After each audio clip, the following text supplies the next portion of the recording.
Alors, comme à chaque fois quand il y a un Avatar qui sort, et c'était déjà le cas sur le deuxième film Avatar, ça sera encore le cas sur le quatrième film Avatar, et probablement sur le cinquième aussi, c'est que il y a toujours des tweets comme ça de la leçon la plus importante de la trilogie d'Avatar est de réaliser qu'une franchise, peut-être l'une des entreprises les plus réussies de l'histoire du cinéma, et en même temps n'avoir absolument aucun impact culturel, aucun personnage mémorable, aucune citation épique, aucune discussion philosophique, aucun mème immortalisé par internet, visuellement et techniquement impressionnant, oui, un succès financier retentissant, oui, mais c'est tout. Alors déjà, moi je suis pas d'accord parce que je trouve qu'il y a eu quelques mèmes quand même sur Avatar, notamment le Na'vi qui tombe de l'engin volant, etc. Le Na'vi qui accueille Quaritch dans le 2 et qui a un visage très étrange, etc. Parce que il vient de se réveiller, tout ça, donc ça a beaucoup culminé sur internet. Moi je me souviens qu'il y avait un moment où j'étais j'étais envahi vraiment de ce mème là sur Instagram. Le fameux Na'vi comment dire, voilà, le Na'vi marine avec sa coupe de marine, etc. Ça pareil, c'était un mème qui a beaucoup tourné. Mais à la limite, voilà, c'est pas des gros mèmes comme par exemple Thanos dans le MCU, ça d'accord. Par contre, il y a quand même quelque chose où, effectivement, tu peux pas dire que ça n'a aucun impact culturel, parce que c'est pas parce que très peu de gens en discutent sur internet que ça n'en a aucun. Déjà, ça a un impact culturel sur les prochains films qui viendront après, évidemment. Ça a un impact culturel sur le fait que il y a quand même une petite communauté de fans d'Avatar et que à chaque fois, et c'est quand même quelque chose où c'est pas juste un one hit wonder et puis basta. Non, à chaque fois, ça fait des millions et des millions d'entrées, donc ça veut dire quand même qu'il y a des gens qui sont prêts à aller le voir. Et c'est pas juste du bâchage marketing. Là, j'ai l'impression typiquement que Avatar 3, on voit beaucoup moins de marketing autour.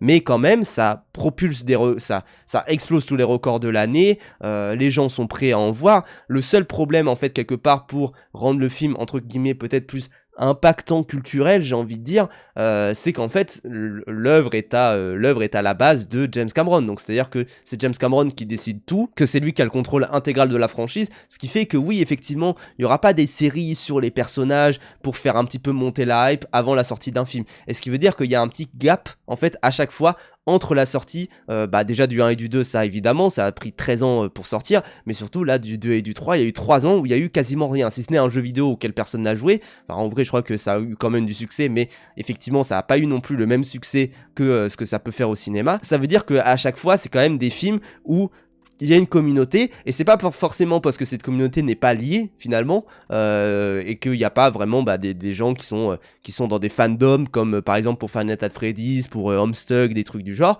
que nécessairement ça voudrait dire que il n'y a aucun impact culturel et qu'il n'y a aucune communauté. Je pense que les gens confondent beaucoup l'impact culturel avec le marketing qui est bien fait. C'est-à-dire que généralement ce qu'on voit d'ailleurs c'est des tentatives pour forcer des mèmes autour d'un film, pour forcer l'interaction sociale et pour forcer c'est vraiment des community managers qui travaillent très bien quoi. Généralement les mèmes que vous voyez sur internet c'est juste des community managers qui sont très bons et puis c'est tout. Et moi ça ne m'intéresse pas de manière personnelle de voir ça.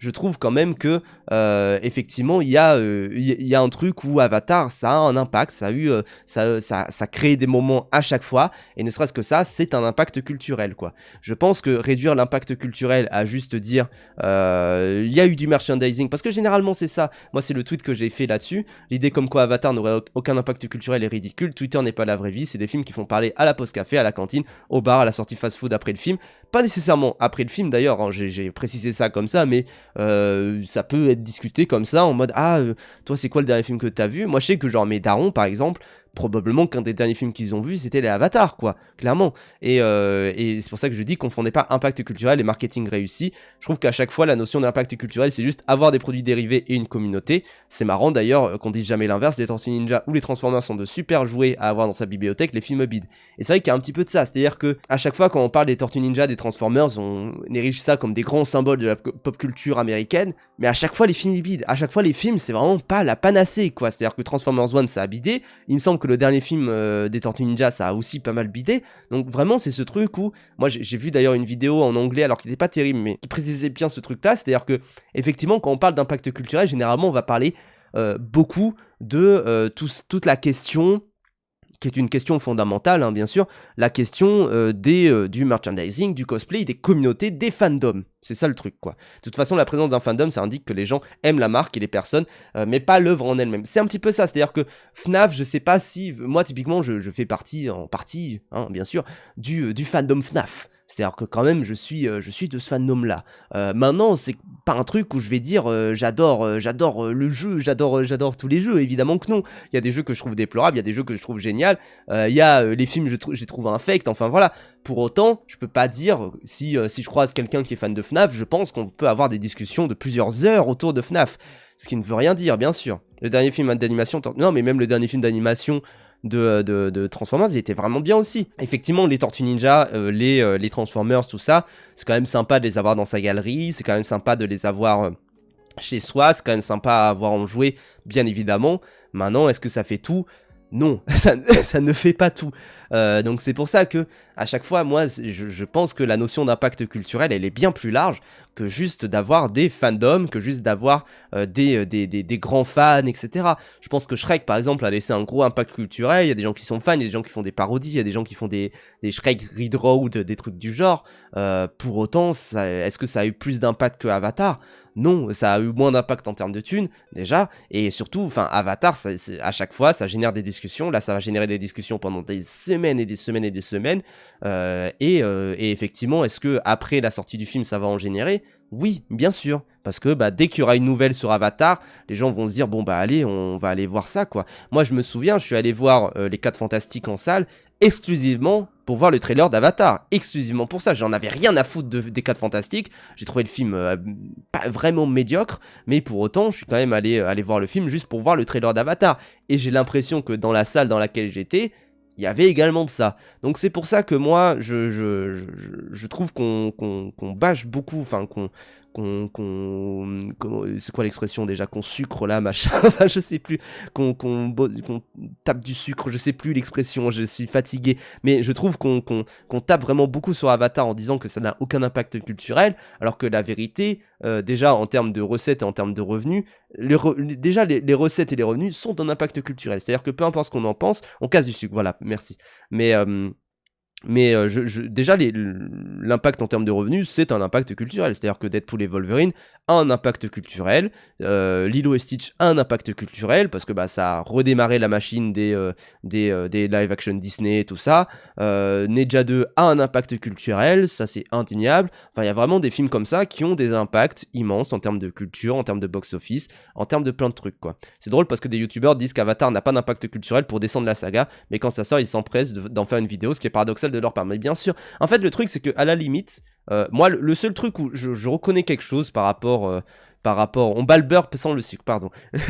Mais le seul truc où je reconnaîtrais, c'est que moi, je trouve qu'une œuvre a un impact culturel très fort à partir du moment où tu as des gens qui commencent à être simples fans et qui peuvent en vivre, typiquement, qui peuvent vivre du fait d'être simples fans, parce qu'ils produisent du contenu autour, parce qu'ils sont, je sais pas, streamers autour du jeu spécifiquement, des trucs du genre. Je pense qu'il y a des gens, c'est des streamers, typiquement c'est des streamers Valorant, ils vivent de ça, et au grand bien leur face. Il y a des gens, c'est des streamers Dead by Daylight, je pense qu'il y en a beaucoup moins qui vivent de ça que des streamers Valorant.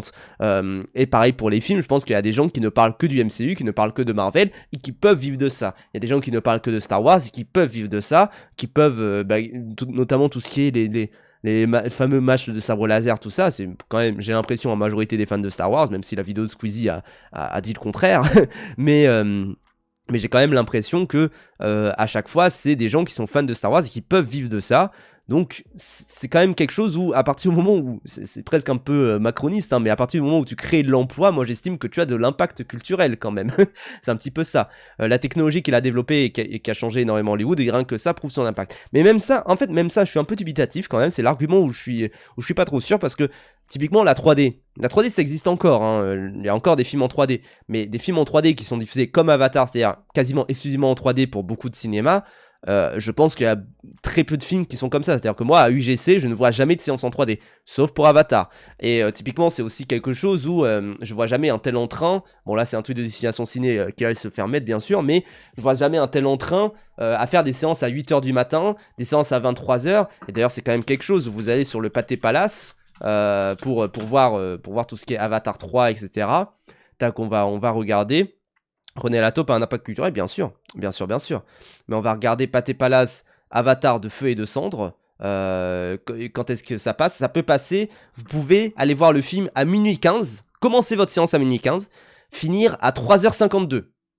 Finir à 3h52 votre séance d'Avatar. Et donc sortir à 4h du matin. Je pense que c'est exceptionnel par contre de sortir d'Avatar à 4h du matin en plein milieu de Paris, etc. Je pense que c'est génial. Moi je rêve de vivre ça, mais bref.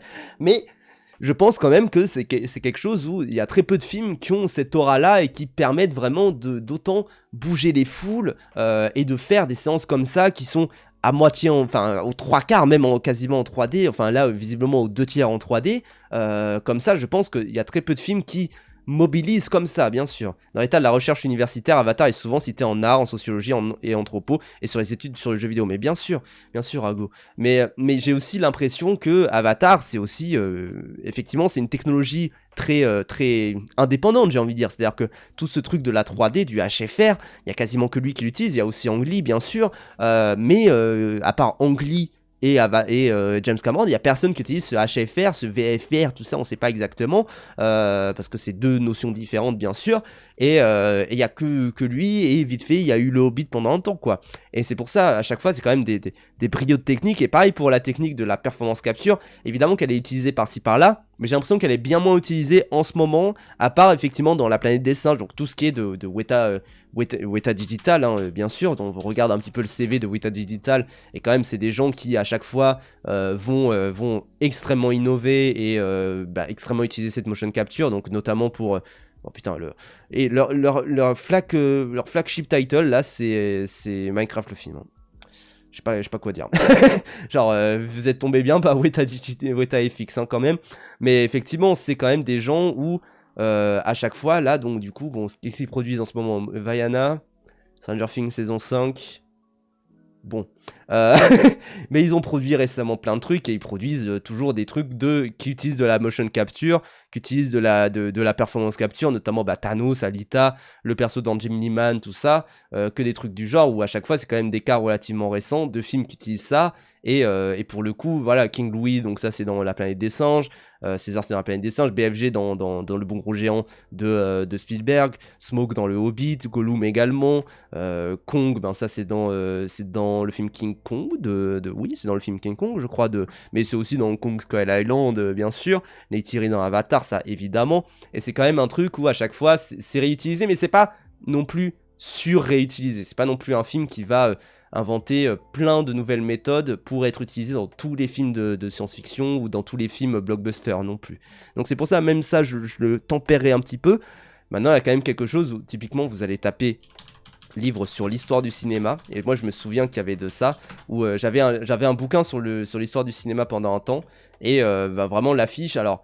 L'affiche, généralement, ils mettent le dernier gros film qui a marché. Donc là, il se trouve que c'est le Joker. Avant, c'était... Parce que je crois que c'est à chaque fois le même bouquin, hein. Avant, c'était La La Land. Et avant, pendant un autre temps, c'était la big couverture d'Avatar. Où t'avais la gueule de Neytiri dessus, quoi.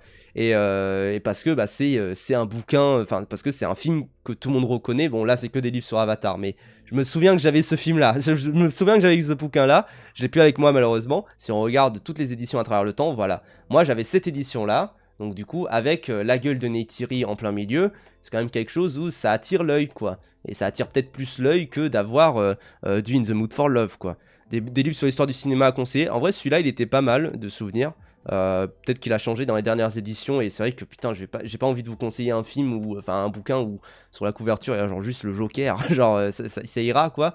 Mais des bons bouquins sur l'histoire du cinéma. Il y en a pas énormément, des grands bouquins de référence, j'ai envie de dire. Je trouve que les films de ma vie de Truffaut est un bon bouquin sur l'histoire de certains cinéastes. Après, c'est moins sur la grande histoire, j'ai envie de dire. J'aurais pris celle... Non, mais évidemment que les cinéphiles du chat auraient pris celle avec In the Mood for Love. Mais je pense que s'ils choisissent d'avoir du Avatar... c'est quand même que ça fait un peu plus parler potentiellement, même si c'est le genre de bouquin, là vous savez on est près de la période de Noël, c'est le genre de bouquin quand vous avez quelqu'un que vous connaissez dans votre famille qui est cinéphile, que vous l'êtes pas trop, bah, vous offrez ce genre de bouquin là en mode ah bah regarde c'est sur le cinéma, t'aimes bien le cinéma et puis voilà. Et je pense que ça parle moins si tu mets du Wong Kar-wai dessus que si tu mets du Avatar dessus, ne serait-ce que ça. Donc c'est pour ça que ça a un impact où tu regardes tu regardes la gueule de Avatar, c'est quand même quelque chose où c'est assez unique. Le fait qu'il n'y ait pas eu, parce que il y a eu de l'exploitation autour de Avatar, ça bien sûr. Il y a eu notamment un film chinois qui, je crois, essayait de copier Avatar, des trucs du genre. Mais pour autant, c'est vrai que ça a été un peu compliqué d'avoir de l'Avatar exploitation parce que, en fait, personne ne peut faire comme Avatar, quoi. C'est ça le truc, quoi. Je trouve ça triste quand même, mis à part le jeu Ubisoft, aucun vrai bon jeu n'a été proposé, c'est la même chose pour Matrix. Bah, Matrix, il y a quand même eu quelques petits trucs crus, notamment c'était la démo, la fameuse démo interactive là qu'il y avait pour l'Unreal Engine 5, qui était à skip très impressionnante. Il y a eu tout ce qui est, ouais, les 3 jeux Matrix, il y a eu le Matrix MMO, tout ça, qui avait l'air plutôt pas mal. Mais je pense que ouais, c'est aussi des trucs où parfois, c'est pas parce que t'as une bonne franchise que ça fera nécessairement des très bons jeux vidéo, quoi. Mais c'est pour ça, moi, je vois cet article-là sur Le Point. Est-ce que j'ai fini, moi, ma petite déballade? Mais c'est vrai que déjà, ça a un impact assez immense, là, autour du box-office, bien sûr, parce que bah, ça a dépassé 36 millions pour un jour au box-office US, sachant que ça va beaucoup marcher en Chine, ça va beaucoup marcher à l'international, bien évidemment. C'est quand même très en retrait, évidemment, bien sûr, par rapport à Avatar 2, parce que bah, la hype est moins présente, ça, évidemment. Maintenant, je pense quand même que ça risque de faire dans les 1,5 milliard, 2 milliards, quoi, quelque part. Moi, je pense vraiment, je tape sur du 1,5 milliard, qui serait un très bon, ce qui serait vraiment du très bon pour Cameron, hein, bien sûr, et ce qui financerait la suite, hein, évidemment. Mais je pense tout de même que ça fera pas non plus les chiffres de 2 milliards, évidemment. T'as dû déjà en parler, mais pourquoi tous les films d'aventure ont la même affiche depuis 10 ans? On n'en peut plus, putain, l'art de composition d'une affiche, c'est tellement stylé à la base. Parce que ça attire l'œil. Malheureusement, c'est ça le truc, hein, c'est-à-dire que si vous regardez moderne film poster, si vous regardez tous les posters de films, en fait ça attire l'œil parce que tu vois des affiches, tu vois des têtes que tu reconnais, tu vois des gens que tu reconnais à chaque fois, tu dis ah oui, les affiches grappes de raisin, c'était Thierry Frémaux qui en parlait comme ça, mais les affiches grappes de raisin, en fait tu reconnais des acteurs et des actrices et tu dis ah oui c'est vrai, et du coup tu vas aller le voir comme ça, quoi. Donc c'est pour ça, oui, il n'y a plus d'art de la composition, il n'y a plus d'art comme ça, c'est juste vraiment, tu prends les têtes les plus reconnaissables, tu prends les têtes vraiment les plus... et puis même ça fait un style aussi, c'est-à-dire que aujourd'hui si tu sors un film, un gros film, typiquement je pense au film Les Trois Mousquetaires, si tu sors un gros film blockbuster et que tu veux le tabler comme étant un gros film blockbuster, tu vas aller chercher dans l'esthétique justement des grappes de raisin pour faire en sorte que ton film il soit extrêmement bien remarqué et qu'il y ait de plus en plus de gens qui se disent ok ça je reconnais cette esthétique là, c'est une esthétique grappe de raisin et donc ça veut dire que c'est un blockbuster. Il y a beaucoup de films qui essayent de faire un petit peu ça, notamment des films français, je pense là du coup aux Trois Mousquetaires qui essayent vraiment de mettre en scène le côté grappe de raisin, mais je pense également à un autre film qui est Le Visiteur du Futur, où on regarde l'affiche du Visiteur du Futur, on se dit ok, là ça a l'air d'être un gros film, quoi, ça a l'air d'être un très gros film. Alors évidemment le film a moins de moyens que la plupart des blockbusters états-uniens ou que la plupart des blockbusters français bien sûr, mais quand on voit l'affiche on se dit ok, il y a l'air d'avoir beaucoup de monde, il y a l'air d'y se passer beaucoup de choses, et effectivement il se passe beaucoup de choses dans ce film là, mais ça veut dire quand même que on le range dans une esthétique qui n'est pas la même esthétique que la plupart des posters du cinéma français. La plupart des posters du cinéma français, vous les connaissez, c'est quelqu'un dans le chat qui le mentionnait, qui disait une comédie avec un fond bleu, un titre jaune, etc. Vous voyez exactement quel type de poster c'est, et ça pareil, c'est dans une esthétique également, et c'est des affiches qui marchent à chaque fois, donc c'est quand même quelque chose où c'est efficace, mine de rien, c'est vraiment efficace. Beaucoup de gens ne trouvent pas ça attirant, mais évidemment qu'il y a beaucoup de gens qui vont par contre trouver ça rassurant, j'ai envie de dire. Ils vont se dire ah oui, je vois à peu près où est-ce que ça va, donc je comprends ce que c'est, et je comprends que c'est un gros blockbuster. Généralement d'ailleurs, si vous voulez des belles affiches pour vos films, vous allez regarder plutôt dans les affiches teaser, qui elles vont plus être épurées, vont plus être... typiquement on va regarder Batman poster. On va regarder The Batman poster. Et voilà, l'affiche teaser de The Batman, c'était celle-ci. qui est quand même, qui est quand même d'une sobriété vraiment magnifique, bien sûr. Et à côté, vous avez l'affiche qui est sortie en salle, qui est celle-ci. Bon, bah, il y a des idées, c'est pas non plus dégueulasse, bien sûr, mais bon, bah, c'est très décevant quand tu connais l'original, quoi, ça, évidemment. Donc bon, même code couleur que le poster de All Inclusive. Mais oui, voilà, vous regardez All Inclusive, film, et vous avez ça, quoi. Vous avez... Pourquoi il y a ça? Ok. Mais il y a un autre film qui s'appelle All Inclusive, visiblement. Et vous avez ce truc-là. Alors en plus, avec du détourage absolument dégueulasse juste ici, mais bon, pourquoi pas. Et juste, vous avez un titre jaune sur fond bleu, etc. Vous avez plein de personnes sur l'affiche, mais c'est pas des grappes de raisin. Ils sont vraiment tous impliqués dedans, enfin voilà. Et bon, voilà, quoi. Le comble de l'horreur, c'est la fiche d'Endgame, vu qu'il faut caser tous les égos des acteurs. Mais oui, mais oui, mais oui. Faut caler tout le monde, il faut que tout le monde soit à peu près à la même taille, mais en fait... Globalement, d'ailleurs, il y a toute une affaire où ils sont pas à la même taille parce qu'ils sont à la taille de leur cachet qu'ils ont pris. C'est-à-dire que la tête de Robert Downey Jr. elle est immense, mais parce que bah, c'est lui qui a pris le plus gros cachet. Chris Evans, il est énorme aussi parce que c'est lui qui a pris le plus gros cachet également. Enfin voilà, c'est toujours des affaires d'ego, des affaires personnelles, parce que bah, il faut rentrer un maximum de gens. Il faut que ça soit selon les salaires des gens, quoi. C'est ça le truc. Donc bon. Pardon, petit aparté, mais effectivement c'est important de l'avoir, d'autant plus que là, moi ce qui m'avait choqué pas mal, c'est-à-dire que ce regard de Avatar poster, le premier poster d'Avatar il est quand même relativement iconique. Alors c'est celui-là déjà qui est plutôt sobre, qui te vend quand même quelque chose d'assez joli, mais surtout le poster par contre qui a fait plus parler de lui, c'était celui-ci, qui effectivement te vendait un univers de science-fiction où tu disais ok, ça a l'air quand même assez différent de ce que je connais, ça a l'air vraiment, vraiment joli, pourquoi pas, et quand même ça te vend un mystère et ça te vend quelque chose qui a l'air assez étrange, quoi. Le poster de Way of Water, du coup, le premier teaser poster qui était comme ceci, donc qui effectivement...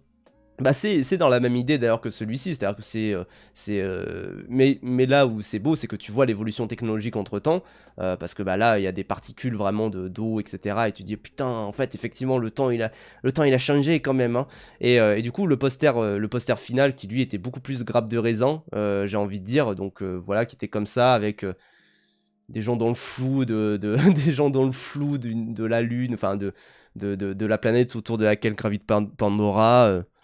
Bon voilà, même si elle rappelle quand même un petit peu le premier poster, hein, bien sûr, au moins on reconnaît ça, avec bah, du coup cet animal volant, enfin voilà, même si il ne vole pas totalement dans le film, enfin voilà, mais c'est vrai que le côté grappe de raisin se prononce encore plus là, avec vraiment les deux personnages qui n'ont pas du tout la même luminosité, qui ne sont pas du tout bien intégrés dedans, bon voilà quoi.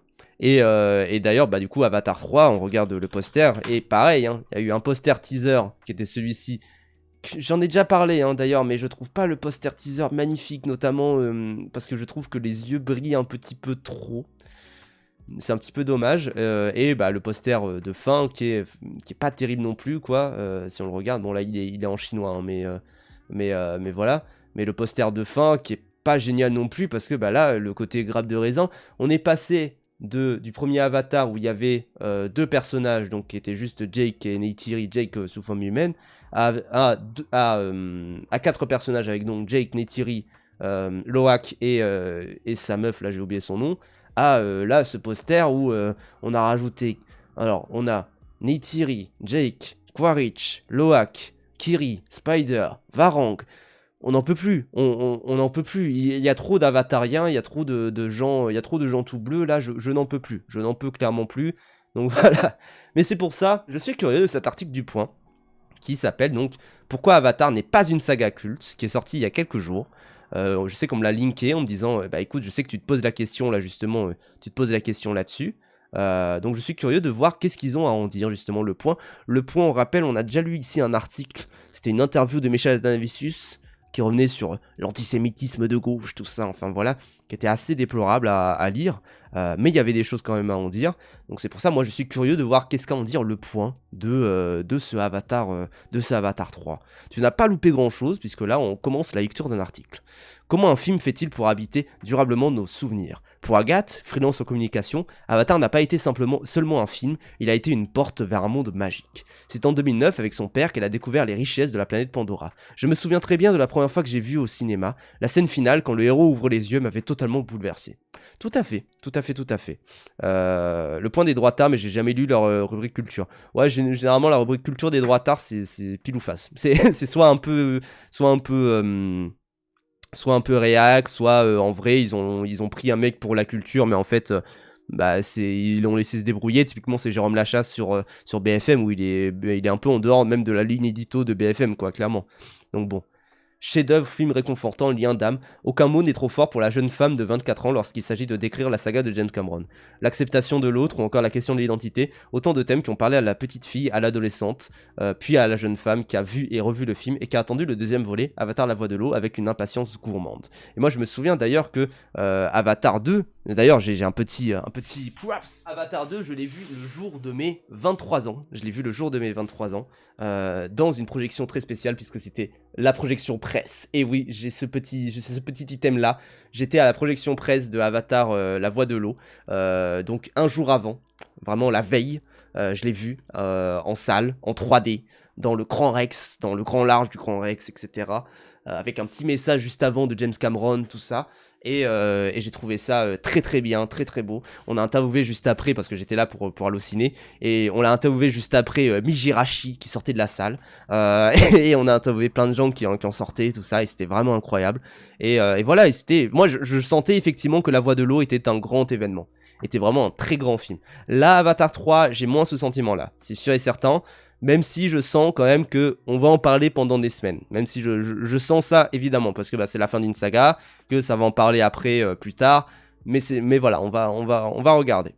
L'attente était quand même longue, concède-t-elle. Une attente de plus d'une décennie qu'elle a eu la sensation de traverser seule. Les gens s'en moquaient complètement. Personne ne m'en parlait. Je me souviens que j'étais insupportable avec mes copines qui me disaient « Lâche-nous avec ton avatar, c'est nul ». Expérience logique, expérience que je pense beaucoup ont vécu, bien évidemment. Phénomène en salle et dans les salons. Cette relative solitude vécue par Agathe relève tout le paradoxe d'Avatar. Les deux premiers films de la saga ont beau figurer sur le podium des longs métrages qui ont le plus rapporté, 2,9 milliards de dollars de recettes pour le premier, 2,3 milliards pour le second, on ne se rend pas compte du fait que là, bon, Avatar 3 va faire le milliard, c'est sûr et certain, mais c'est quand même un truc où c'est le seul réalisateur du coup James Cameron à avoir 4 films qui ont tapé le milliard, et 4 films consécutifs. 4 films consécutifs, c'est pas les frères Russo qui entre temps ont fait du Electric State, du Greyman, des trucs du genre dont tout le monde s'en bat les couilles entre 2-3 Avengers qui ont oui généré le milliard quoi, donc bon. Fait passer son témoignage pour une généralité, c'est un peu, moi c'est l'angle, pour l'instant il me plaît pas trop, hein, l'angle du ah oui on a vu quelqu'un qui était fan et qui disait ah oui j'étais un peu seul, bon c'est un peu bizarre, moi je veux dire pareil je peux prendre mon cas personnel et dire que tout le monde parle d'Avatar autour de moi, c'est voilà. La franchise a eu du mal par rapport à ses concurrents de science-fiction à acquérir le fameux statut de saga culte. Le positionnement médiatique du premier Avatar était très particulier et reposait plus sur l'innovation que sur la narration, souligne Gergana Gincheva, professeur de marketing à l'EDEC Business School et experte en marketing du divertissement. Ok, bon, au moins elle est experte en marketing du divertissement, mais bon, c'est un peu, experte en marketing, bon voilà. La communication était surtout axée sur l'innovation technologique, la nouvelle 3D, l'expérience sensorielle totale, l'idée de vivre le film avec tout son corps, un positionnement fort qui à l'époque fait ses preuves. Bien sûr, oui. Non mais évidemment que à ce niveau-là, c'est quand même, ne serait-ce que ça a eu un impact culturel de se dire que c'est quand même le seul film, enfin moi j'ai fait un petit selfie à la sortie de la séance et c'était effectivement ce truc où ne serait-ce que le fait de devoir mettre des lunettes à la con alors que c'est le seul film qui fait ça, et moi vous l'avez remarqué, j'ai mes petites lunettes quand même qui sont des grosses lunettes mine de rien, d'ailleurs je sais qu'il y avait Escargot qui a commenté et qui a dit bah moi c'est impossible, enfin voilà, Benzaï qui a commenté aussi pour dire il y a des lunettes Clipson. Moi, je n'ai absolument pas ça dans mon cinéma, donc c'est un petit peu dommage. Et effectivement, c'est très douloureux de regarder un film comme ça pendant 3 heures. Je peux vous le dire, hein, je peux vous le dire vraiment que c'est très douloureux. Et clairement, pour moi, cet aspect-là très sensoriel et très, tu rentres dans le film. Je pense que ça joue énormément dans l'appréciation qu'on peut avoir d'Avatar, parce que c'est le seul film quand même qui fait bien de la 3D, quoi. On peut être honnête là-dessus. Hein. En salle, mais aussi en vidéo, Avatar est l'un des plus grands phénomènes de l'histoire du marché. 2,7 millions de Blu-ray écoulés en 4 jours en Amérique du Nord à sa sortie, un record qui n'a été que très rarement dépassé. 7,67 millions de Blu-ray ont été vendus en total, ce qui le classe au deuxième rang des plus vendus de l'histoire aux États-Unis, derrière La Reine des Neiges, 7,80 millions. Eh ben, puis dis donc. Il y a eu Avatar en grand film 3D. Oui, c'est vrai. Mais toute la mode des films 3D s'est arrêtée depuis quelques années, mine de rien. Tout le monde pensait que ce serait l'avenir du cinéma, tout ça, que ça reviendrait, parce que la 3D, on rappelle que ça date du début du cinéma. Il y avait déjà des trucs avec des lunettes, les fameuses lunettes bleues et rouges, là, les fameuses, là, pour faire un petit peu des effets 3D. Mais finalement, ça n'existe plus trop, quoi, c'est sûr et certain.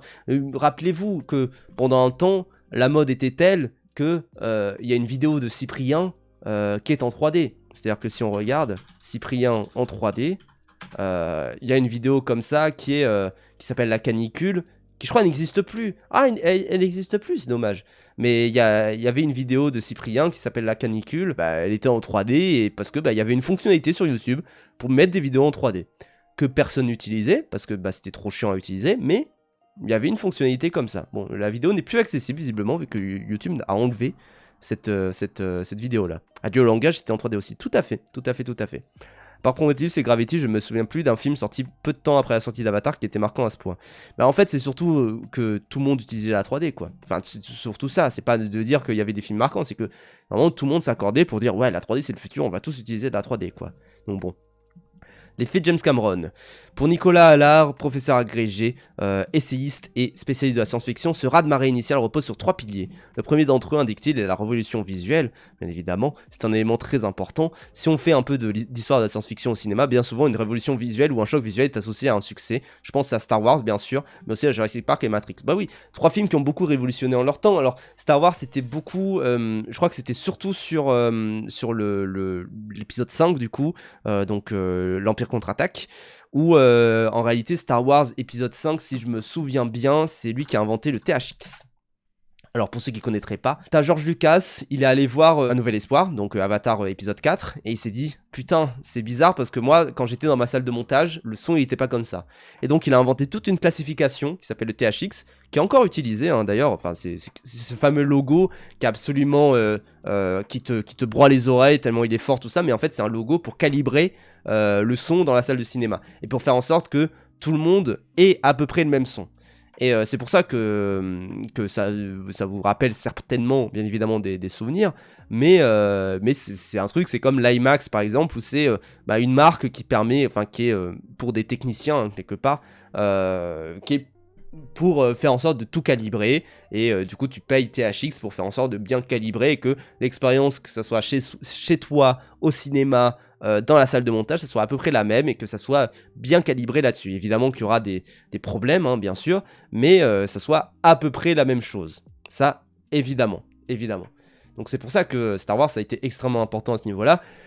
Jurassic Park avec les effets spéciaux, on en parlait d'ailleurs dans Rage Bait, mais c'est très quelque chose où à la base il était censé utiliser de la stop motion, enfin vraiment du image par image sur les dinosaures, et en fait il se trouve que la technologie commençait à être de plus en plus au niveau pour faire des dinosaures en 3D. Il s'est dit bon ok, on va prendre ça, et puis voilà. Matrix, on le cite souvent pour le bullet time, on rappelle que ça a été inventé à la base dans une pub réalisée par Michel Gondry, enfin que c'est lui qui a expérimenté ça, probablement qu'il y a eu d'autres expérimentations avant, enfin voilà, mais c'est lui qui a vraiment expérimenté ça la première fois, et c'est aussi le passage au numérique progressivement, tout ça, enfin la notion du numérique d'ailleurs qui imbibe vraiment le cinéma à ce moment-là, bien sûr, également. À ce choc esthétique s'ajoute selon lui un second pilier, l'absence d'œuvre originale à cette période. Au début des années 2000 arrive la suite de la trilogie Matrix ou encore la prélogie Star Wars. On peut citer même aussi Le Seigneur des Anneaux, celui de Hobbit, tout ça. Mais c'est à peu près tout, et surtout, ce n'est rien de neuf. L'offre de science-fiction est assez pauvre. On n'a pas encore le Marvel Cinematic Universe qui s'est vraiment installé en 2008 avec Iron Man. On en est même qu'au début. Oui, tout à fait. C'est vrai que à ce moment-là, et c'est d'ailleurs quelque chose qui moi me rassure pas mal sur Avatar, c'est que c'est une licence originale du cinéma. C'est quand même quelque chose qu'on peut reconnaître, c'est que c'est une licence originale du cinéma. Le cinéma peut vivre par lui-même et faire des histoires par lui-même qui sont fortes, donc pourquoi pas. Enfin, l'attente autour de James Cameron lui-même est le troisième pilier de cette triade de la réussite. Il avait auparavant réalisé un Titanic, un succès immense, près de 2,3 milliards de dollars de recettes dans le monde, le quatrième plus gros succès de l'histoire du cinéma, sans oublier que son nom est très important dans le monde de la science-fiction, notamment grâce à Terminator, mais également Aliens, mais également The Abyss, enfin des trucs du genre, bien évidemment. Ça, bien sûr, gros marché, et ça a super bien fonctionné pour lui, bien évidemment. Donc c'est pour ça que ce succès, bon, il a pris un peu tout le monde par surprise, parce qu'en fait ça a été un succès sur le long terme. Faut se dire quand même que là, Avatar 3, typiquement, son premier jour est supérieur à Avatar 1, mais même sa première semaine probablement. Mais en fait, parce que Avatar, il est resté longtemps en salle. Déjà parce que les salles de cinéma étaient différentes à l'époque, c'est-à-dire que l'exploitation en salle c'était quelque chose de différent et c'est tout simplement quelque chose qu'on a perdu en fait à l'époque, et c'est d'ailleurs quelque chose, encore une fois je le mentionne dans Rage Bait, mais moi c'est quelque chose qui m'a toujours surpris quand je faisais mes recherches sur Titanic, c'est que vous regardez Titanic, le box-office en France, on va regarder ça ensemble, mais Titanic box-office France, et c'est quelque chose qui est très impressionnant dans le fait que le film il est resté en salle pendant je crois 25 semaines, quelque chose du genre. Donc même, ah non, il était top 30 pendant 49 semaines, dont 5 en 2012, oui voilà. Mais il est quand même resté en salle, et il restait à avoir du succès énorme pendant quasiment une trentaine de semaines. Quand même ultra impressionnant de faire encore du 50 000 entrées au bout de ce genre de semaine-là, de faire plus d'1 million d'entrées au bout de 9 semaines, enfin c'est vraiment extrêmement impressionnant, et le fait que le film il soit resté pendant effectivement presque une année, quoi, j'ai envie de dire, enfin une demi-année au cinéma, ça c'est oufissime, quoi. Et Avatar, on n'avait pas encore tout ce truc où Titanic c'était déjà quelque chose où en fait on n'avait pas des supports DVD, enfin on avait le laserdisc rapidement, mais en fait il n'y avait pas encore tout ce qui est support physique qui se développait énormément avec notamment la démocratisation du DVD. Mais surtout, Avatar, lui, qui passe après, on a déjà le DVD qui est installé, on a déjà même le Blu-ray qui commence à bien s'installer, et donc forcément, ça fait que y a beaucoup plus de possibilités d'avoir le film en support physique chez soi, même il y a des Blu-ray en 3D, des trucs du genre, donc forcément, ça veut dire tout de même que c'est possible de l'expérimenter chez soi, donc ça veut dire que le film a été moins en salle, quoi, quelque part. Si l'on ne considère que la période de sa sortie, l'impact d'Avatar est en effet sensiblement plus important que celui de ses concurrents. Cependant, et c'est là que le bas blesse, des franchises comme le MCU, Star Wars ou Harry Potter ont assuré leur domination structurelle en entretenant leur audience grâce à une présence quasi permanente pendant plusieurs décennies. Certains films du MCU se placent ainsi, selon le site spécialisé Numbers, parmi les meilleures ventes de Blu-ray de l'histoire. Il y avait les cassettes quand même. À l'époque de Titanic, oui, il y avait les cassettes, tout à fait. Mais c'était pas la même chose non plus. C'est sûr que c'était une qualité bien moindre que le DVD ou que le Blu-ray, bien évidemment. C'est notamment le cas d'Avengers, 5,3 millions, les Gardiens de la Galaxie, 4,1 millions, Avengers Endgame, 3,8 millions, et Infinity War, 3,4 millions. La collection complète Harry Potter atteint quant à elle 4,9 millions de ventes. Donc c'est quand même effectivement un truc où, ça pour le coup, je suis d'accord, hein, il y a moins une communauté d'archi-fans puissante et large. En fait, je pense que Avatar a une communauté de fans plus large que le MCU, mais d'archi-fans moins large. C'est un petit peu ça où je suis pas nécessairement d'accord, quoi. A l'inverse, Avatar La Voix de l'eau n'a pas réitéré l'exploit de son prédécesseur et ne cumule que 500 000 ventes pour les DVD et Blu-ray. Un chiffre à nuancer au regard de l'effondrement global du marché entre 2010 et 2021. Ce segment a perdu environ 82% de sa valeur, mais cette situation, même sinistrée, ne saurait expliquer à elle seule la chute brutale des ventes. J'ai quand même l'impression, tout de même, on va être honnête, mine de rien, c'est quelque chose qui a beaucoup changé les choses. C'est-à-dire que Endgame, moi je comprends que les gens l'achètent avant le Covid, parce que il faut se dire que c'est pré-Covid, après le Covid, etc. Moi je pense tout de même que ça devrait super bien marcher pour eux, quoi. Et je pense que effectivement il y a quand même quelque chose où là typiquement on regarde Original Video Release, on va regarder s'il y a des films de 2020 là-dedans. Moi je suis curieux là-dedans, mais il n'y a aucun film de 2020 qui serait dans le top 50 des plus grosses ventes de Blu-ray. Pourtant, y a des Blu-ray qui se font, enfin voilà, il y a quand même un engouement général autour de certains de ces films, ça évidemment. Donc c'est pour ça que moi ça me paraît un petit peu bébête, parce que effectivement, je pense tout de même que il y a eu vraiment une grosse chute après le Covid, quoi. Ça c'est sûr et certain, parce que il y a une chute du blockbuster, il y a eu de moins en moins de gens qui étaient prêts à acheter des Blu-ray, et surtout, il y a eu les plateformes qui se sont installées. Pendant un temps, Endgame, le seul moyen de le voir, c'était soit de le louer en VOD, soit d'acheter le Blu-ray, d'acheter le DVD. Et là, entre-temps, depuis Endgame, il y a eu Disney Plus qui s'est installé. Et tu sais que Avatar La Voix de l'eau, tu peux le voir sur Disney Plus. Même en France, tu peux le voir sur Disney Plus. Donc il y a quand même quelque chose où ça n'a plus aucun intérêt aujourd'hui de regarder des films Disney chez soi. Enfin, de regarder des films Disney avec un DVD, un Blu-ray, etc. Non, tu prends ton abonnement Disney+, tu le regardes comme ça et puis basta. C'est bien moins cher déjà que d'acheter un DVD, que d'acheter un Blu-ray, ça évidemment. Mais c'est quand même un truc où il y a eu un effondrement très clair dû à ça, évidemment, quoi. Il manque des éléments mémétiques. Car pour s'arroguer de la distinction de saga culte, il faut construire un récit fort afin de susciter un attachement émotionnel qui se construit à partir de l'identification du public au personnage. Or, ça a manqué dans la construction du récit, explique Gergana Gincheva. Elle poursuit. Le héros Jake n'est pas iconique. Un personnage iconique, c'est Katniss dans Hunger Games avec son signe de 3 doigts, un geste, un symbole qui la distingue et qui reste dans les mémoires. On n'a rien de tel avec Jake. Le méchant, c'est le colonel, et cause des cages du méchant, mais ce n'est pas Dark Vador non plus. Il n'a pas son « je suis ton père » que tout le monde connaît. Ce n'est pas non plus Voldemort dans Harry Potter, ni le Joker, qui est un personnage très complexe, à la limite entre gentil et méchant dans ses dernières interprétations. Même chose pour la figure du mentor, pas de Yoda, pas d'Obi-Wan, pas de Dumbledore. Il manque ces personnages tutélaires dont tout le monde se souvient. Quant à l'objet de la quête, c'est un monde, Pandora. C'est plus abstrait, plus difficile à assimiler pour le public. Il manque des éléments mémétiques, des punchlines, des gestes, des signes que les fans peuvent s'approprier. Ça, moi, je suis pas vraiment tout à fait d'accord avec ça. Parce que pour moi, il y a un truc où effectivement, je pense qu'il y a des personnages qui sont pas nécessairement iconiques. Le héros, notamment, qui n'est pas très iconique. Mais par contre, Neytiri est iconique. Et je trouve que le peuple Na'vi est iconique de manière générale. Mais tout comme le peuple Saiyan, par exemple. Par contre, le peuple Saiyan est iconique, mais en plus, t'as Goku, qui lui est un des personnages les plus iconiques de la pop culture.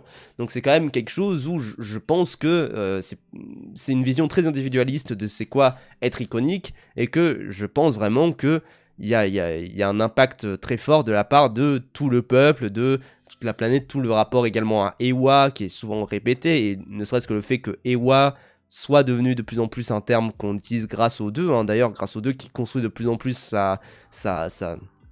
sa prospérité, j'ai envie de dire, mais j'ai quand même l'impression que à chaque fois, enfin, Terminator 2, il y a évidemment des grosses répliques, il y a évidemment des punchlines, hasta la vista baby, des trucs du genre, mais ça a été aussi alimenté par tout un public qui était prêt à aller voir de plus en plus les films suivants, à aller voir et aller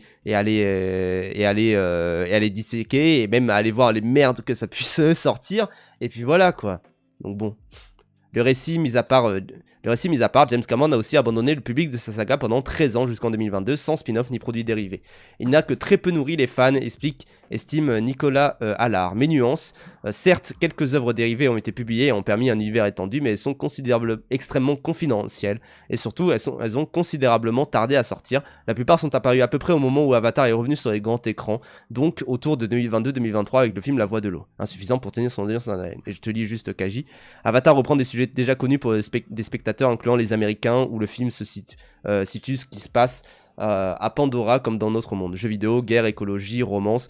Dans un film un grand spectacle, ça aide au public à se souvenir du film. Bah oui, en fait, c'est ce truc où c'est juste un melting pot aussi de beaucoup de références, avec de l'animation, avec des références au grand cinéma, des références notamment, par exemple, à du 2001, par exemple, dans Avatar 3.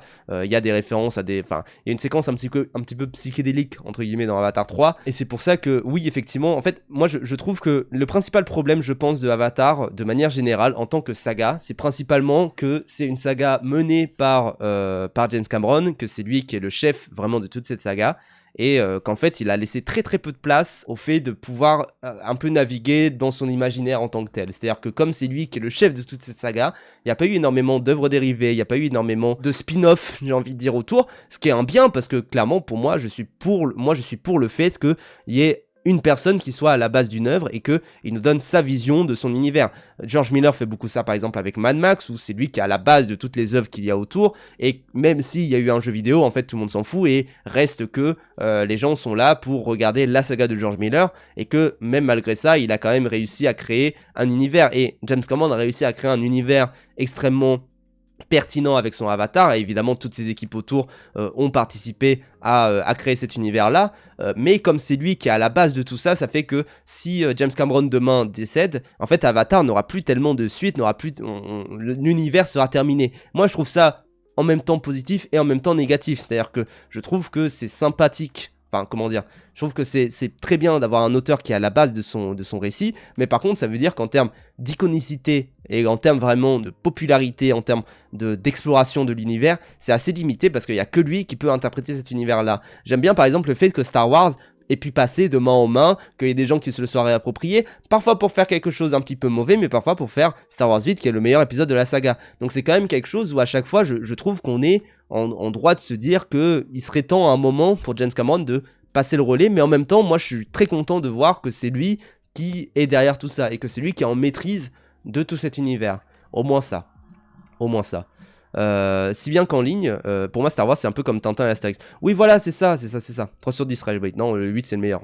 Vous pouvez pas, il n'y a pas de débat là-dessus. Le 8 c'est le meilleur, c'est juste c'est celui qui ressemble le plus à un vrai film. Voilà, ça c'est du vrai Rage Bait par contre. Mais oui pour moi en fait des sagas comme Avatar, enfin et tu mentionnes d'ailleurs Astérix, là Astérix ça a été repris du coup par principalement Fab Caro au texte et Didier Conrad au dessin, et je veux dire il continue quand même dans la lignée de tout ce qui est Astérix quoi. Et à Star Wars il y a quand même ce truc où il y a vraiment des réinterprétations très différentes de ce que ça peut être, ce qui est très bien. Je veux dire, entre Andor et Mandalorian, c'est deux séries vraiment différentes. J'ai pas lu, hein, j'ai pas vu, mais de ce que j'ai compris, c'était deux séries vraiment différentes. Par contre, Astérix, ouais, il y a quand même ce truc il faut respecter la BD de base, il faut respecter ce que ça donne, etc. quoi. Donc bon.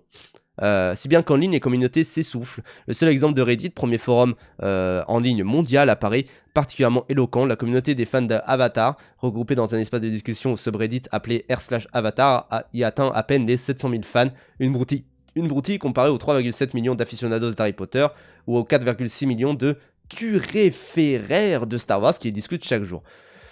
Moi, je pense quand même que c'est pas non plus. Enfin, encore une fois, il faut pas mesurer la popularité de quelque chose à ce qui se passe en ligne, quoi. Encore une fois, c'est un peu. En fait, on dirait.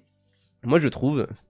Expert en rage bait là-dedans, mais je trouve que quand on mesure en ligne l'importance d'une œuvre, c'est comme quand vous avez des gens qui disent les Français disent que, et qui s'appuient sur les sondages, au lieu de s'appuyer sur, au hasard, les élections. Les élections sont quand même un vecteur bien plus clair et bien plus juste de ce que veulent les Français, de ce que souhaitent les Français à un instant T.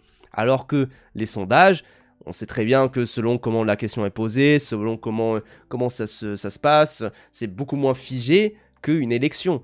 Je pense quand même que rejoindre un r/Avatar est moins dur que d'aller dans une salle de cinéma. Je pense tout de même qu'aller dans une salle de cinéma, c'est un certain trajet mental, personnel, pour y aller, et que le succès d'Avatar prouve quand même qu'il y a plus de fans d'Avatar, qui soient déçus, qui soient pas déçus. Je pense que Avatar 2 a prouvé que les gens n'étaient absolument pas déçus de Avatar, et je pense quand même qu'il y a beaucoup de gens qui ont prouvé qu'ils étaient extrêmement fans de Avatar et qu'ils étaient en manque d'Avatar et qui voulaient voir le deuxième opus. Demain, il y a un film Harry Potter qui sort. Est-ce que la série HBO va avoir un succès aussi monstrueux que Avatar? Je ne suis pas sûr. Est-ce que le prochain Star Wars va faire plus d'entrées que Avatar? Je ne suis pas sûr, et je ne pense clairement pas. Je pense que The Mandalorian, un gros goût, ne fera pas non plus d'entrées que Avatar, parce que c'est bien d'être dans son coin chez soi et de taper sur son clavier. Maintenant, il y a quand même la réalité qui peut nous rattraper et qui peut faire que Avatar est un plus gros succès, et Avatar pour moi a plus de fans clairement que toutes ces sagas-là. Ça, c'est évident pour moi. Le premier Avatar avait pourtant bien tenté d'investir le marché du produit dérivé, non sans un certain succès qui plus est. Nous savons qu'Avatar peut prospérer en magasin indépendamment des sorties des nouveaux films, et nous développons des moyens créatifs pour fidéliser les fans tout au long de l'année, déclarait à l'époque Robert Marick de Fox Consumer Products. La sortie du film s'était accompagnée de plus de 125 produits, jouets, vêtements, livres et jeux vidéo, qui ont rapporté 153 millions de dollars. Donc bon, la série Harry Potter, ça peut être un gigaflop. Non, je pense quand même que ça sera un succès, mais je pense pas que ça sera le succès du siècle non plus, quoi. Le côté produit dérivé, moi je pense que c'est pas non plus un vecteur pour savoir si un film est un succès, si un film marche super bien ou un truc du genre. Je pense qu'on s'en branle au bout d'un moment. Je pense que vraiment c'est bon, quoi. Enfin, clairement, je pense que le côté produit dérivé, oui, c'est montrer qu'il y a des gens qui achètent des jouets. D'accord. Pour autant, est-ce que après ils vont être fans? Est-ce que après ils vont voir, ils vont consommer tout ça? Je pense pas, quoi. Encore une fois, moi c'est l'exemple que je prenais dans mes tweets un peu à la con, mais quand t'as Transformers qui sort, un film Transformers ça fait pas énormément d'entrées. Par contre, quand t'as un film comme Avatar qui sort, ça fait des millions et des millions d'entrées, quoi. Donc bon, c'est incomparable la comparaison Star Wars versus Avatar. On est à plus de 10e film sur Star Wars versus le 3e sur Avatar. Évidemment qu'il n'y a pas encore l'effet de lassitude sur Avatar qu'il y a eu sur Star Wars. Ouais, mais là où je suis pas d'accord, c'est que tu peux dire aussi que Star Wars a su s'installer en tant que saga sur plus de 40 ans. C'est-à-dire que les gens sont sûrs quand ils vont voir un Star Wars, ils se disent ah oui, je sais à peu près ce que c'est. Alors que Avatar, c'est quand même une licence qui est encore toute nouvelle. Donc pour moi, c'est sûr que la comparaison se fait pas nécessairement, mais par contre c'est ni en bien ni en mal, c'est à dire que il y a un truc où je pense pas qu'il y en ait un qui a un avantage sur l'autre, c'est ça le truc. Donc c'est pour ça que pour moi quelque part c'est possible de les comparer aussi, mais je comprends qu'on puisse se dire que c'est que ça serait pas comparable non plus, quoi, je comprends ça. Concernant le jeu vidéo tiré du film, James Cameron's Avatar's Game, il s'est vendu à plus de 2,7 millions d'exemplaires, toutes plateformes confondues. Au moins 2 millions de copies de son successeur Avatar Frontiers of Pandora, sorti en 2023, se sont écoulées. Une performance honorable, mais loin, très loin, par exemple, des 33 millions d'exemplaires minimum de la saga Battlefront, une des nombreuses adaptations de Star Wars sur console vendues depuis 2015. Ça, c'est sûr et certain. Après, c'est pas le même type de jeu. Battlefront, c'est quand même un truc où c'est, comme ça dit, c'est toute une saga qui s'est écoulée sur plus de... Pareil, c'est sur quasiment plus de 20 ans, la saga Battlefront. Genre vraiment, c'est pas du tout la même chose. C'est 4 jeux, si je me trompe pas, Battlefront. Donc c'est quand même quelque chose où je pense pas non plus que ça soit extrêmement comparable. En plus, Battlefront, c'était à une époque où les jeux vidéo, c'était pas exactement la même chose. Avatar, Frontiers of Pandora, il me semble que c'était une exclue temporaire PS5. Ou alors une exclue totale PS5, je sais plus exactement. Donc je pense quand même que c'est pas la même chose, quoi. Fallen Order, saga originale qui explose les jeux Avatar. Bah ça c'est possible, bien sûr. Moi je sais pas exactement le nombre de ventes de toute la saga Fallen Orders, mais c'est pour ça que moi je trouve la comparaison avec Battlefront, elle est un peu... Et c'est sans vouloir défendre Avatar, hein, bien sûr, mais je trouve qu'elle est un peu malhonnête, tout de même. Une fausse stratégique. Avec sa promotion trop lente, trop rare, trop rapide, Avatar a lentement disparu des esprits. Quand tu as 12 ou 13 ans et que tu te dis le film va sortir quand j'aurai 20 ans, tu as l'impression que c'est le bout du monde, admet Agathe sans sourciller. Nicolas Allard évoque une faute stratégique. Avatar a sous-estimé assez largement toute la dimension transmédia sur le développement d'un récit sur plusieurs médias, séries, livres, films. C'est sans aucun doute une erreur du point de vue de James Cameron, quand bien même il privilégierait un positionnement artistique à une logique commerciale. Bah, bien sûr, enfin, moi, il répond à sa propre question là-dedans. C'est-à-dire que oui, je pense que James Cameron, il privilégie de construire lui-même son univers et de construire lui-même tout ce qui est autour de son univers, et je pense clairement que y a un côté où il a envie d'être à la base de tout ça, quoi. Je pense pas, je pense pas qu'il soit en mode je vais léguer ça de suite. Je pense qu'il a d'abord envie de construire des grosses bases de son univers. C'est pour ça qu'il est derrière les 5 premiers films. Donc voilà. Battlefront malhonnête, mais oui, les jeux Star Wars sont beaucoup plus populaires que les Avatar. Non, mais ça c'est sûr et certain. Après, c'est aussi un truc où Avatar, c'est une nouvelle licence qui a beaucoup moins émergé dans la tête des joueurs, quoi. C'est-à-dire que t'es un joueur de jeux vidéo, t'as au moins joué à un jeu Star Wars, quoi. Alors que t'es un joueur de jeux vidéo, t'as moins joué à des jeux Avatar. Mais c'est normal, parce que bah, Avatar, c'est une licence plus récente. Ça veut dire que typiquement les trentenaires, enfin les trentenaires et même les quarantenaires du jeu vidéo, qui ont été pendant longtemps la figure de proue et le paragon en termes de donner des louanges, etc. en termes de jeux vidéo, quand tu vois débarquer Avatar le jeu, t'as déjà 20-30 ans, c'est pas le même impact que quand tu joues à Battlefront sur PS2, quoi. Donc bon, quasi 20 ans la licence quand même Avatar. C'est vrai. Après, elle a 15 ans pour l'instant. Elle a 16 ans, je crois que c'est ça. Ouais, elle a 16 ans. C'est pas la même chose que Star Wars qui a quasiment 45 ans, je crois. Une erreur qui, logiquement, impacte les attentes autour de cet univers. La première bande-annonce de la suite a ainsi engendré 148,6 millions de vues en ligne dans les 24 premières heures suivant sa sortie, sa mise en ligne. Un score supérieur à celui des bandes-annonces de plus gros blockbusters récents. Black Widow, 116 millions de vues. Les Indestructibles, 113. Star Wars Rise of the Skywalker, 112 millions en tête, mais très éloigné de celui des mastodontes No Way Home, 355 millions de vues, ou Avengers Endgame, 289 millions. Il est temps pour moi de vous révéler un secret de Polichinelle, hein, en vrai, dans la faisabilité un peu autour des bandes annonces. Moi, c'était quelque chose, en fait, pendant longtemps, je bossais chez Webedia, on bossait près du service de bande annonce, qui, en fait, tu sais, c'était le service qui uploadait des bandes annonces sur la chaîne YouTube d'Allociné, d'une autre chaîne qui s'appelle One Media également, enfin des trucs du genre. Et en fait, j'avais clairement un de mes patrons qui me disait, enfin un de mes patrons, un des gars qui bossait là-bas, qui disait, oui, les gens achètent des vues. Genre, pour les bandes annonces, les gens achètent des vues. Parce que ça va faire les gros titres que de dire que Black Adam, sur la chaîne officielle de Warner Bros, c'est 33 millions de vues, 31 millions de vues, c'est énorme, c'est stratosphérique vraiment comme nombre de vues, tout ça. Pour juste des bandes annonces comme ça à la con. À côté, t'as donc One Media, donc ça c'est la chaîne qui bossait sur ça, qui elle fait du 9,2 millions de vues. Eux, pour le coup, ils achetaient pas des vues, bien sûr, mais je veux dire, c'est quand même quelque chose où à chaque fois, quand t'as des trailers comme ça, ce n'est pas le même... Il y a un vrai engouement, ça, bien évidemment, mais c'est pas un engouement aussi énorme que ça. C'est-à-dire que Michael, 4,6 millions de vues, ça, à la limite, je pourrais comprendre, et j'ai pas l'impression que ça soit un achat de vues, mais on va regarder typiquement tout ce qui est sur la chaîne de Universal. Bon, bah, c'est majoritairement des extraits. Jurassic World, je peux comprendre le 94 millions de vues, mais ça me paraît quand même énorme, et je pense qu'ils ont un peu maxé dessus. Et je pense que c'est des politiques très différentes selon le nombre selon le film, etc. quoi. Est-ce que certains achètent des pouces rouges pour descendre les concurrents directs? Ça ne m'étonnerait pas, ça ne m'étonnerait vraiment pas. FNAF à la limite, c'est le seul où je comprendrais que ça fasse 46 millions de vues, mais je pense que The Bad Guys 2, vu le succès en salle, je pense qu'ils ont un peu acheté des vues quand même. Et c'est, encore une fois, c'est un truc où tout le monde fait ça, tout le monde achète des vues, voilà quoi, c'est juste quelque chose où, et c'est pas un truc algorithmiquement, ça marche bien et tout, non, c'est juste tout le monde achète un petit peu des vues dans son coin. Les films d'animation, ça peut être un petit peu différent parfois aussi, donc bon. T'amènes des gens engagés pour mettre des mauvais commentaires, mais bien évidemment. Bien évidemment.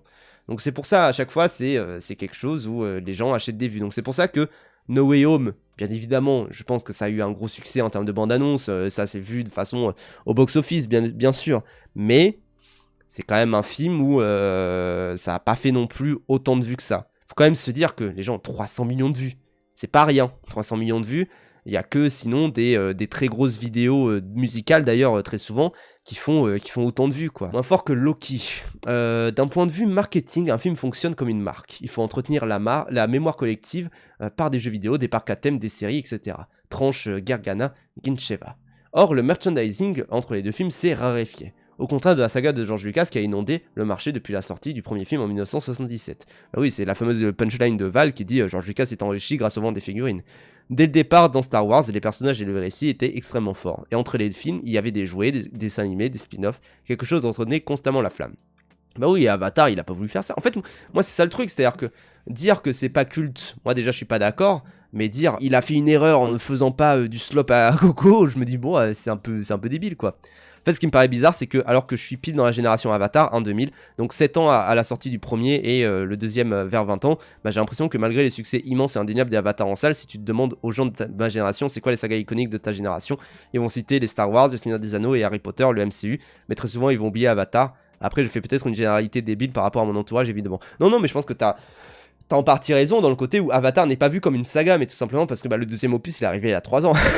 Pour l'instant, Avatar ne peut pas être vu comme une saga. Quand t'as que 2 opus, c'est pas une saga. C'est pas vrai. Par contre, tu peux commencer à parler de saga à partir du moment où c'est une trilogie, quoi. Donc bon, il y a bien des youtubeurs ciné qui payent des vues, des coms positifs pour leur propre chaîne et qui laissent des coms négatifs chez les concurrents, donc que des productions fassent ça, rien d'étonnant. Bah bien sûr. Mais bon, c'est pour ça, c'est un secret de Polichinelle, quoi. Conséquence, la saga de George Lucas aurait atteint, selon les sources, entre 32 et 42 milliards de dollars de recettes vers les produits dérivés. C'est évidemment un record et d'autant plus impressionnant qu'à titre de comparaison, seul un film de la franchise a dépassé les 2 milliards de dollars de recettes, donc savoir 7, ce qu'ont aisément fait les 2 premiers films Avatar. Autre exemple, plus flagrant encore, la trilogie Cars n'a récolté qu'un milliard de dollars au box-office, mais a amassé 10 milliards en produits dérivés. Ça, évidemment, c'est logique, parce que c'est les gosses, quoi. Quand tu touches aux gosses, sans mauvais jeu de mots par rapport à Jeffrey Epstein, mais quand tu touches aux gosses, évidemment que ça va rapporter de la thune, parce que, typiquement, moi, c'est un truc que je voyais autour de la sortie de Lilo et Stitch. Vous savez, les trucs sur les fenêtres des voitures pour cacher le soleil, tout ça.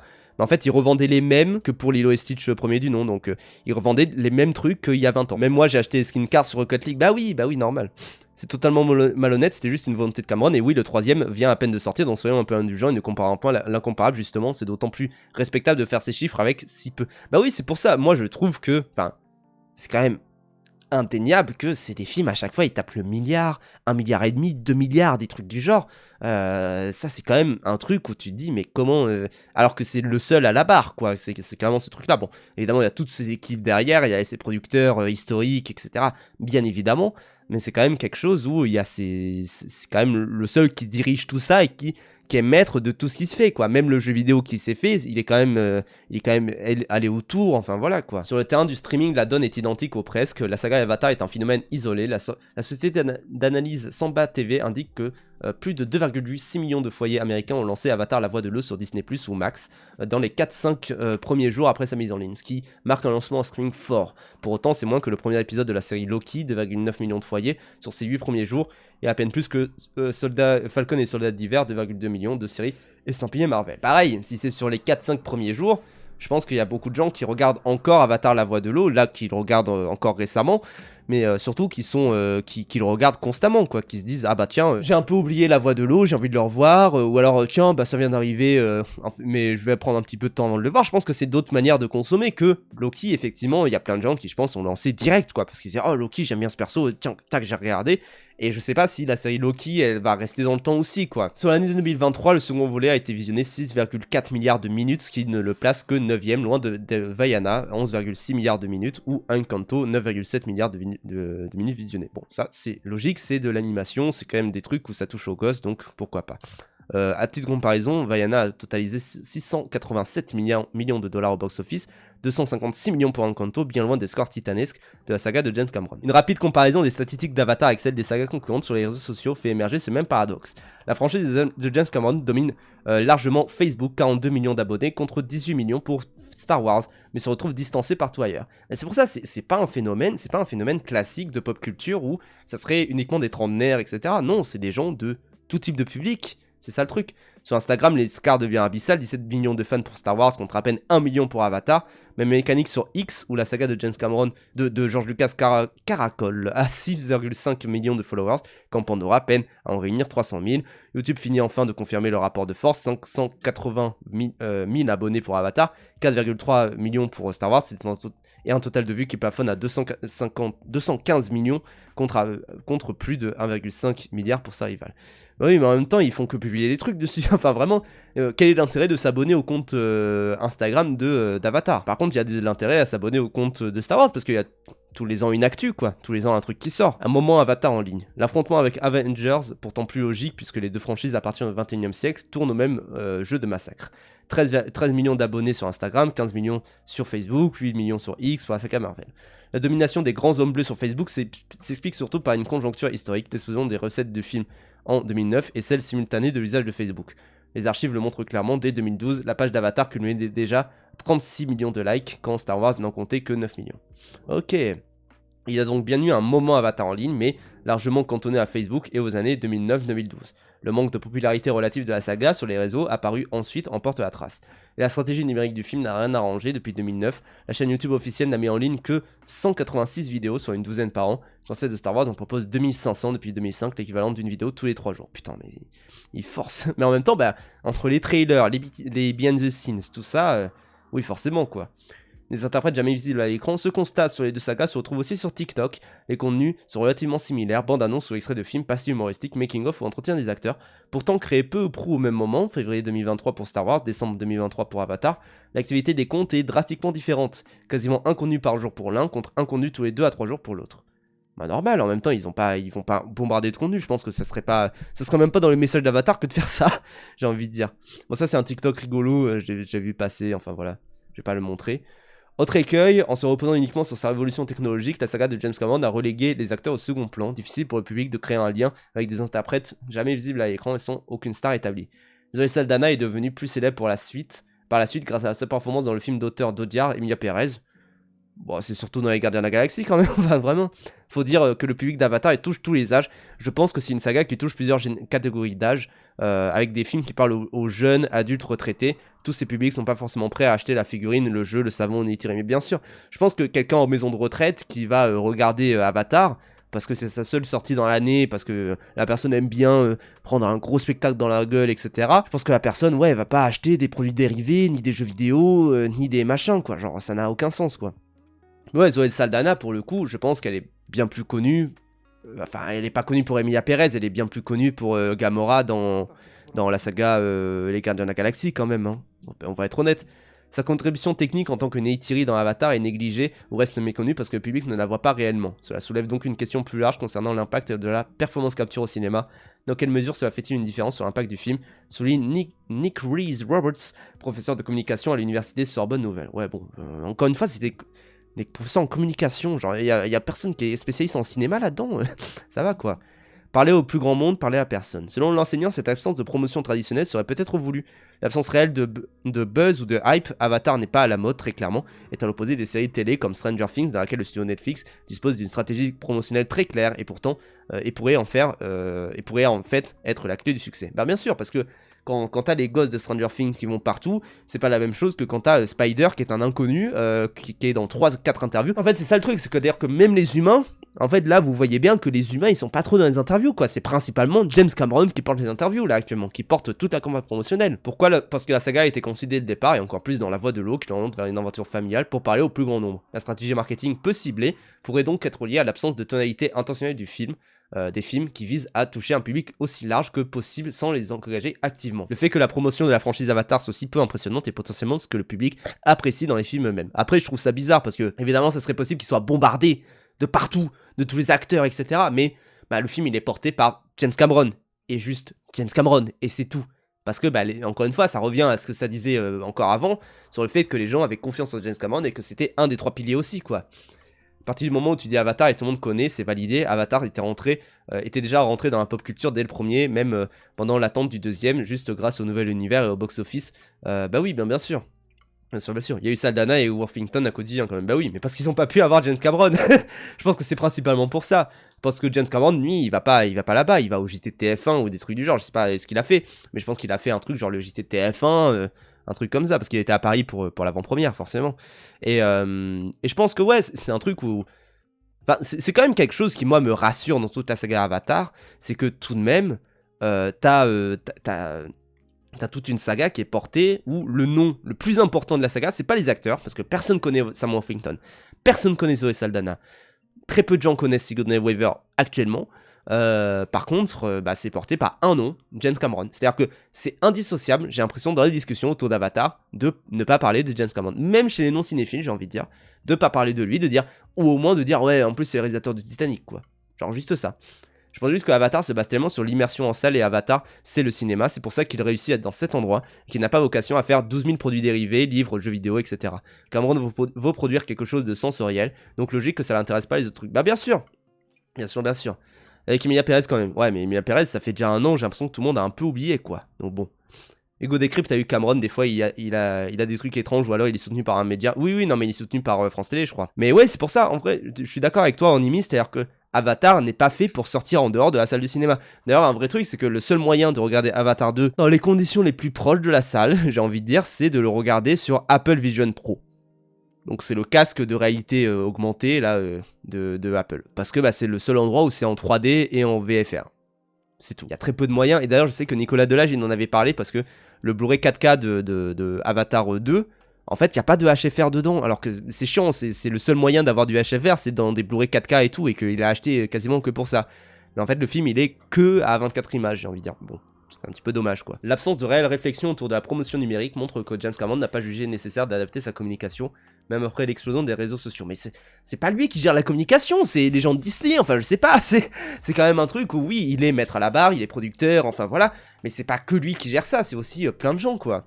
Le succès commercial considérable du premier film Avatar signifie que la franchise n'a peut-être pas besoin d'investir dans une stratégie de campagne traditionnelle, dans une stratégie de marketing traditionnelle comme Wicked par exemple l'a fait récemment. Oui, non mais de toute façon déjà ils en ont pas besoin, ça je suis d'accord, mais surtout genre il en a rien à foutre je pense, enfin vraiment il en a rien à foutre du côté marketing, et lui il est là pour faire un film et puis voilà. Genre moi c'est toujours un truc qui me gêne, c'est-à-dire que je vois typiquement là en ce moment Timothée Chalamet il fait une grosse campagne promotionnelle sur Marty Suprême là, et je trouve que la campagne promotionnelle est très très réussie. Pour autant, est-ce que le film va pas bider? Bon, je pense quand même qu'il va bien marcher, mais surtout, j'espère quand même que le film, il est bien, quoi. Parce que si le film est pas bien, on va se souvenir que de la campagne promotionnelle et puis basta, c'est tout, quoi. Avatar de Feu et de Cendre, sorti ce mercredi 17 décembre, n'a pas dérogé à la communication du film. C'est l'anti-Wicked ou l'anti-Stranger Things. Il semble y avoir peu de préparation promotionnelle et un manque d'anticipation du public sur les réseaux sociaux. Il existe clairement un public réel pour la franchise, mais aucune communauté de fans très visible ou active, explique Nick Rhys-Roberts. Ça, c'est vrai, par contre. Il n'y a pas de communauté en mode... Il n'y a pas vraiment de fandom autour de ce film-là, quoi. Donc, clairement, je trouve quand même que c'est un petit peu... Enfin, c'est pas que c'est dommage, moi, je m'en fous qu'il n'y ait pas de fandom. Mais c'est vraiment un truc qui est notable. Ça, c'est vrai. Moi, une icône collective comme moment spectaculaire et isolé. J'ai l'impression que plus il y a la promo, plus le film est bof. Non, c'est plus le film est cher, c'est juste ça, quoi. En fait, ceux de l'article n'ont rien compris et parlent sans... Bah, un peu ce côté-là, quoi, mais bon.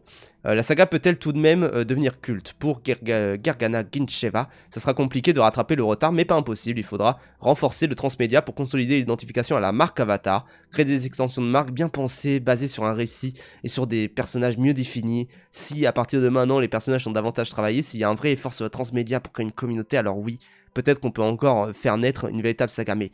Ah, c'est de la merde ce qui est dit là, hein. Vraiment, je suis désolé, mais c'est de la merde ce qui est dit là, hein. Pour moi, c'est vraiment de la merde. Le fait de dire, il faut bosser sur des personnages mieux définis. Ils sont déjà très définis, hein, les personnages. Justement, ils sont même un peu clichés, etc. Ils sont très définis, hein. C'est vraiment ça qui est fou, hein. Et... les personnages sont davantage travaillés, ils sont déjà extrêmement travaillés. Pourquoi ce truc du... Les personnages sont davantage travaillés, ils sont déjà... Enfin, moi je trouve qu'il y a des personnages très peu de personnages qui sont plus travaillés que Loak, Neytiri, même Varang là dans le dernier. Il y a plein de trucs à en dire évidemment niveau scénario, on peut être un petit peu déçu. Moi je sais que j'ai été pas mal déçu par ce Avatar 3, mais tu peux pas dire ouais les personnages sont pas travaillés, c'est nul quoi, c'est vraiment nul. Donc bon, et surtout ce truc du il faut faire un transmédia, etc. Non, il n'y a pas besoin de faire un transmédia pour faire une saga de cinéma, genre d'où ça vous vient cette idée là quoi. Oh, Nicolas Allard est tout aussi hésitant. Avatar a indéniablement marqué l'histoire du cinéma, mais ne suis pas sûr qu'il marque la pop culture de la même manière. Oh. Mais ça marque le cinéma, donc ça marque la pop culture. La pop culture, ça fait partie du cinéma. Enfin bref. Tout dépendra de la manière dont les prochains films vont innover ou pas, abonde-t-il.